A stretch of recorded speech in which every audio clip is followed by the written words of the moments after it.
नमस्कार दोस्तों, core bio concepts में आपका स्वागत है। आज हम पढ़ेंगे वायरस। ये सूक्ष्म जीव विज्ञान माइक्रोबायोलॉजी का एक बहुत ही रोचक और महत्वपूर्ण विषय है। वायरस जीवित और निर्जीव के बीच की कड़ी माने जाते हैं। ये गंभीर बीमारियों का कारण बनते हैं, लेकिन साथ ही बायोटेक्नोलॉजी और वैक्सीन बनाने में भी काम आते हैं। तो आइए इसे स्टेप बाय स्टेप समझते हैं। वायरस क्या है?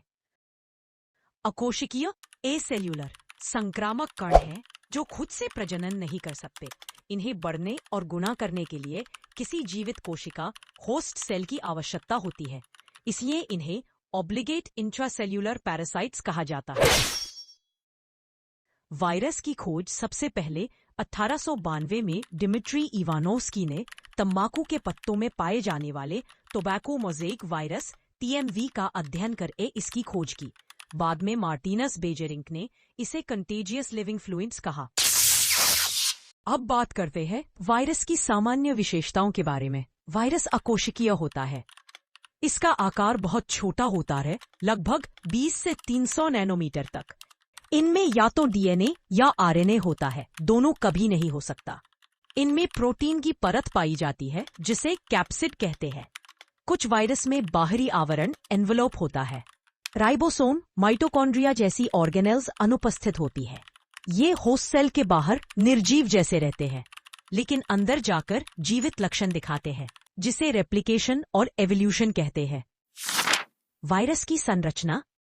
एक साधारण वायरस में निम्नलिखित बायोलॉजिकल बॉडीज होती है: न्यूक्लिक एसिड DNA या RNA के रूप में, कैप्सिड प्रोटीन की परत होती है जो कैप्सोमियर से बनी होती है, एनवेलोप कुछ वायरस में आवरण पाया जाता है जैसे HIV और इन्फ्लुएंजा वायरस में, स्पाइक्स अथवा ग्लाइकोप्रोटीन ये होस्ट सेल को पहचानने और उससे जुड़ने के लिए होती है। वायरस का वर्गीकरण। वायरस का वर्गीकरण कई तरीकों से किया जाता है। 1. न्यूक्लिक एसिड के आधार पर, 2. आकार के आधार पर, 3. एनवेलप के आधार पर, 4. बाल्टीमोर वर्गीकरण। तो आइए वायरस के वर्गीकरण को स्टेप बाय स्टेप समझते हैं। न्यूक्लिक एसिड के आधार पर ये 2 प्रकार के होते हैं। एक DNA वायरस। इनका आनुवंशिक पदार्थ DNA होता है। ये ज्यादातर न्यूक्लियस के अंदर अपनी प्रतिकृति बनाते हैं। ये वायरस ज्यादा स्थिर होते हैं और इनमें बदलाव म्यूटेशन कम होता है। उदाहरण herpes virus, hepatitis B virus, human papilloma virus, small pox virus. 2. RNA virus. इनका आनुवंशिक पदार्थ RNA होता है। ये ज्यादातर साइटोप्लाज्म में रेप्लिकेशन करते हैं। ये वायरस कम स्थिर होते हैं और इनमें तेजी से बदलाव म्यूटेशन होता है। उदाहरण HIV, influenza, dengue virus, corona virus, SARS-CoV-2। आकार के आधार पर वर्गीकरण 4 प्रकार के होते हैं। 1. Helical virus. इनका आकार छड़ीनुमा अथवा सर्पिल या घुमावदार होता है। न्यूक्लिक एसिड प्रोटीन सब यूनिट से बनी हेलिक्स के अंदर रहता है। उदाहरण tobacco mosaic virus, TMV, rabies virus, influenza virus. 2. Polyhedral अथवा आइकोसाहेड्रल वायरस। इनका आकार बहुभुज पॉलीहेड्रन जैसा होता है। सबसे सामान्य रूप आइकोसाहेड्रल है, जिसमें 20 त्रिकोणीय सतह और 12 कोने होते हैं। उदाहरण adenovirus, polio virus, herpes virus. 3. Spherical virus. इनका आकार गेंदनुमा, स्पेरिकल अथवा राउंड होता है। अधिकांश स्पेरिकल वायरस वास्तव में एनवेलप्ड आइकोसाहेड्रल होते हैं। उदाहरण HIV, corona virus, influenza virus. Complex virus. इनका आकार न तो शुद्ध हेलिकल होता है और न ही पॉलीहेड्रल। इनमें सिर और पूंछ, हेड एंड टेल स्ट्रक्चर जैसी जटिल संरचना होती है। उदाहरण bacteriophage, T4 phase, pox virus. Envelope के आधार पर वर्गीकरण ये 2 प्रकार के होते हैं। 1. Enveloped virus. इन वायरस के बाहर एक लिपिड परत होती है जो होस्ट सेल की झिल्ली से बनी होती है। इस परत पर ग्लाइकोप्रोटीन स्पाइक्स होते हैं जो वायरस को होस्ट सेल से चिपकने में मदद करते हैं। ये वायरस सामान्यतः संवेदनशील होते हैं, गर्मी, सूखापन, डिटर्जेंट और डिसइंफेक्टेंट से नष्ट हो जाते हैं। उदाहरण HIV, influenza virus, corona virus, herpes virus 2। Non enveloped virus, naked virus. इन वायरस के पास कोई एनवेलप नहीं होता, केवल कैप्सिड मौजूद रहता है। ये वायरस ज्यादा प्रतिरोधी होते हैं, गर्मी, सूखापन, एसिड और डिटर्जेंट को सहन कर सकते हैं। ये बाहरी वातावरण में लंबे समय तक जीवित रह सकते हैं। उदाहरण polio virus, adeno virus, papilloma virus, reo virus. Baltimore. यह प्रणाली डेविड बॉल्टीमोर, नोबेल पुरस्कार विजेता 1975 द्वारा दी गई थी। ये वायरसों को उनके जीनोम, DNA या RNA, स्ट्रैंड, सिंगल या डबल और प्रतिकृति के तरीके, रेप्लिकेशन मेथड के आधार पर 7 वर्गों में बांटती है। Class first, double stranded DNA virus, genome, double stranded DNA, replication, host या वायरल DNA पॉलीमरेज द्वारा। Example adenovirus, herpes virus, pox virus. Second, single stranded DNA virus, genome, single stranded DNA replication, पहले dsDNA में बदलते हैं, फिर mRNA बनाते हैं। Example parvovirus. Class third, double stranded RNA virus, genome, double stranded RNA replication, viral RNA dependent RNA polymerase से mRNA बनता है। एग्जाम्पल रियो virus, rotavirus. Class fourth, positive single stranded RNA virus, genome, RNA सीधे mRNA की तरह काम करता है। Replication सीधे होस्ट राइबोसोम पर ट्रांसलेट होता है। Example polio virus, corona virus. Class fifth, negative single stranded RNA virus, genome, mRNA का पूरक होता है, सीधे ट्रांसलेट नहीं हो सकता। रेप्लिकेशन वायरल RNA पॉलीमरेज पहले mRNA बनाता है। Example rabies virus, influenza virus, measles virus. Sixth, reverse transcriptase virus, genome, positive single stranded RNA replication, reverse transcriptase RNA को DNA में बदलता है, फिर होस्ट जीनोम में इंटीग्रेट होता है। Example retrovirus, HIV।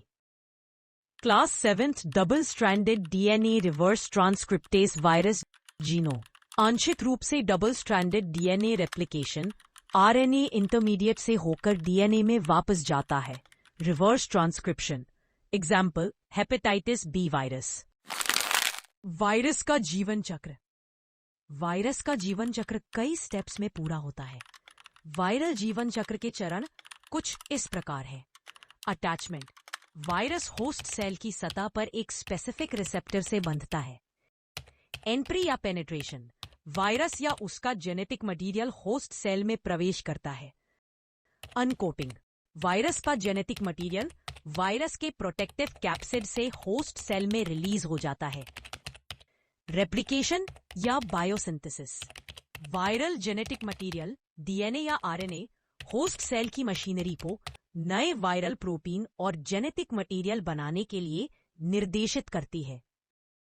असेंबली या मैचुरेशन, नए जेनेटिक मटेरियल, कैप्सिड प्रोटीन और एनवेलप को एकत्रित करके नए वायरल पार्टिकल्स बनाए जाते हैं।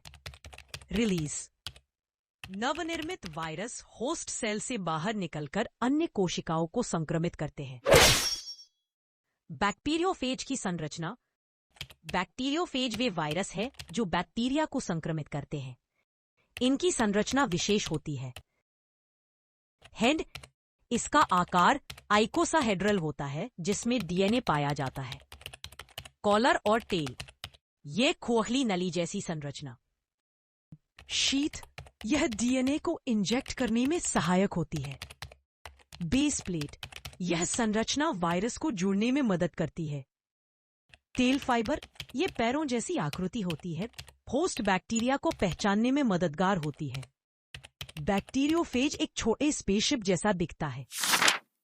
बैक्टीरियोफेज में जीवन चक्र के प्रकार लाइटिक चक्र है, जिसमें वायरस तेजी से प्रतिकृति बनाता है, जिससे होस्ट सेल फट जाती है और अधिक कोशिकाओं को संक्रमित करने के लिए नए वायरस निकलते हैं।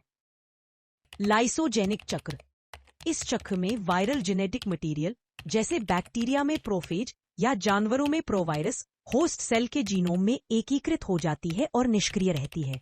वायरस बाद में लाइटिक चक्र में प्रवेश कर सकता है, या जब मेजबान कोशिका विभाजित होती है तो यह डॉटर सेल में भी पहुंच सकता है। T4 bacteriophage. सामान्य परिचय। T4 फेज एक वायरस है जो एशेरिशिया कोली बैक्टीरिया को संक्रमित करता है। यह मायोविरिडे परिवार का सदस्य है। इसमें डबल स्ट्रैंडेड डीएनए पाया जाता है। जीनोम लगभग 169 kb लंबा होता। इसका ढांचा जटिल होता है। T4 बैक्टीरियोफेज की संरचना हेड, कैप्सिड, बहुभुज, आइकोसाहेड्रल आकार का होता है। यह डीएनए को सुरक्षित रखता है। टेल, लंबा और संकुचित होने वाला खोल, कॉन्ट्रैक्टाइल शीथ होता है। साथ ही बीच में नलीनुमा संरचना होती है। बेस प्लेट जमीन पर उतरने जैसा कार्य करती है। इनमें रिसेप्टर से जुड़ने वाले प्रोटीन होते हैं। टेल फाइबर बैक्टीरिया की सतह से चिपकने में मदद करते हैं। T4 बैक्टीरियोफेज का जीवन चक्र। T4 फेज केवल लाइटिक चक्र अपनाता है। इसमें लाइसोजेनिक चक्र नहीं होता है। एड्सॉर्प्शन या attachment. Tail fibre E coli की सतह पर रिसेप्टर से जुड़ जाते हैं। पेनिट्रेशन। टेल संकुचित होता है और डीएनए बैक्टीरिया के अंदर प्रवेश करता है। जैव संश्लेषण, बायोसिंथेसिस। वायरल डीएनए होस्ट की मशीनरी पर नियंत्रण कर लेता है। अर्ली जीन्स डीएनए प्रतिकृति के लिए एंजाइम के रूप में काम करते हैं। लेट जीन्स संरचनात्मक प्रोटीन को बनाने में काम आते हैं। मैचुरेशन या असेंबली। हेड, टेल और फाइबर अलग अलग बनकर जुड़ जाते हैं। लाइसिस या रिलीज बैक्टीरिया की कोशिका टूट जाती है। एक कोशिका से लगभग 100-200 नए फेज बाहर निकलते हैं। T4 बैक्टीरियोफेज का महत्व मॉलिक्यूलर बायोलॉजी में मॉडल के रूप में उपयोग होता है। डीएनए रेप्लिकेशन, ट्रांसक्रिप्शन और ट्रांसलेशन समझने में सहायक होता है। भविष्य में फेज थेरेपी में दवाओं का विकल्प है। वायरस का संचरण एयरबोर्न हवा से, इन्फ्लुएंजा, मीजल्स, कोविड-19। डायरेक्ट कांटेक्ट या सेक्सुअल कांटेक्ट से HIV, herpes. Vector borne viral बीमारियां मच्छर से dengue, Zika, yellow fever. Sandfly से लेशमानिया वायरस, पिक से एंसेफेलाइटिस वायरस। भोजन और पानी से hepatitis A, polio, rota virus. जानवर से rabies, Nipah virus, avian flu. मां से बच्चे को HIV, हेपेटाइटिस बी वायरस से होने वाले महत्वपूर्ण रोग कुछ इस प्रकार है। HIV से एड्स फैलता है। इन्फ्लुएंजा वायरस से फ्लू होता है।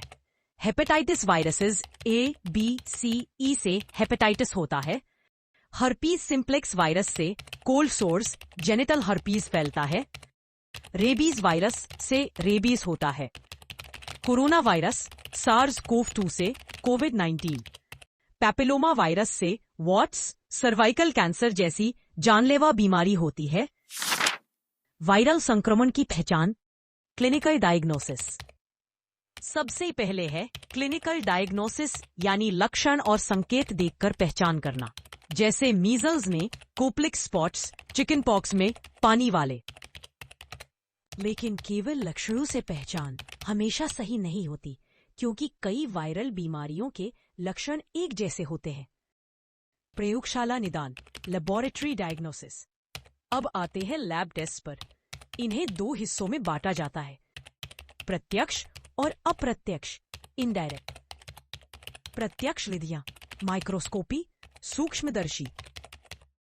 लाइट माइक्रोस्कोप से इंक्लूजन बॉडीज देखे जाते हैं और इलेक्ट्रॉन माइक्रोस्कोप से सीधे virus. Antigen test, ELISA, immunofluorescence या रैपिड टेस्ट किट, जैसे कोविड-19 का rapid antigen test. Molecular methods, PCR और आरटी-पीसीआर सबसे भरोसेमंद है। ये वायरस का डीएनए या आरएनए पकड़ते हैं। रियल टाइम पीसीआर से वायरल लोड भी पता चलता है। अप्रत्यक्ष विधियां, इनडायरेक्ट मेथड्स। सीरोलॉजी शरीर की एंटीबॉडीज को जांचते हैं। आईजीएन से हाल ही में हुआ संक्रमण, आईजीजी से पुराना संक्रमण या इम्यूनिटी। इसका उपयोग एचआईवी, डेंगू, हेपेटाइटिस जैसी बीमारियों में होता है। वायरस को उगाना, वायरस आइसोलेशन। एक तरीका ये भी है कि वायरस को ब्रो किया जाए। इसके लिए cell culture, embryonated chicken egg या जानवरों का उपयोग किया जाता है। यह तरीका सबसे सही है, लेकिन ज्यादा समय लेता है, इसलिए ज्यादातर रिसर्च या रेफरेंस लैब्स में किया जाता है। आधुनिक और त्वरित विधियां, मॉडर्न एंड रैपिड मेथड्स। हमारे पास रैपिड टेस्ट किट्स, माइक्रो अरे और क्रिस्पर बेस्ड मेथड्स जैसी आधुनिक तकनीकें हैं जो तेज और बेहद सटीक हैं। रोकथाम और नियंत्रण।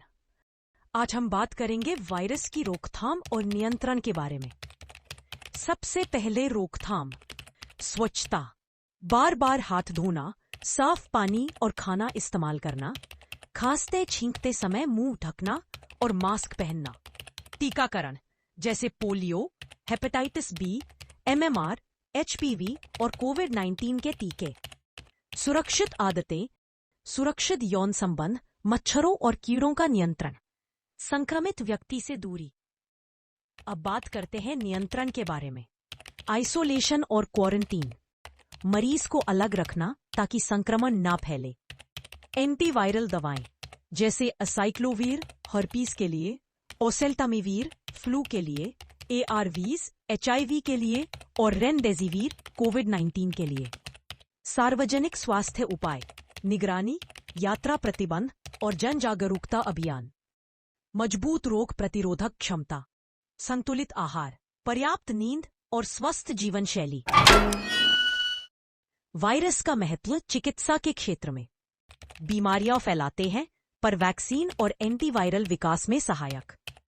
जैविक के क्षेत्र में जीन ट्रांसफर, जेनेटिक इंजीनियरिंग और बैक्टीरियोफेज अध्ययन में उपयोगी। कृषि के क्षेत्र में पौधों की बीमारियां कराते हैं पर पौधों की आनुवंशिकी में मददगार। शोध व उद्योग के क्षेत्र में वैक्सीन उत्पादन, जीन थेरेपी और कैंसर रिसर्च में महत्वपूर्ण। सारांश, वायरस अकोशिकीय होते हैं, डीएनए या आरएनए रखते हैं, होस्ट सेल में जाकर ही गुणा करते हैं। इनका जीवन चक्र attachment, entry, uncoating, replication, assembly और रिलीज से पूरा होता है। ये कई गंभीर बीमारियां फैलाते हैं, लेकिन वैक्सीन और बायोटेक्नोलॉजी में भी उपयोगी है। तो आज हमने विस्तार से वायरस के बारे में सीखा। संरचना, वर्गीकरण, लाइफ साइकिल और महत्व। अगर आपको ये वीडियो अच्छा लगा हो तो कोर बायो कॉन्सेप्ट्स चैनल को लाइक, शेयर और सब्सक्राइब करना न भूलें। अगले वीडियो में फिर मिलेंगे। तब तक सीखते रहिए और जिज्ञासु बने रहिए। धन्यवाद।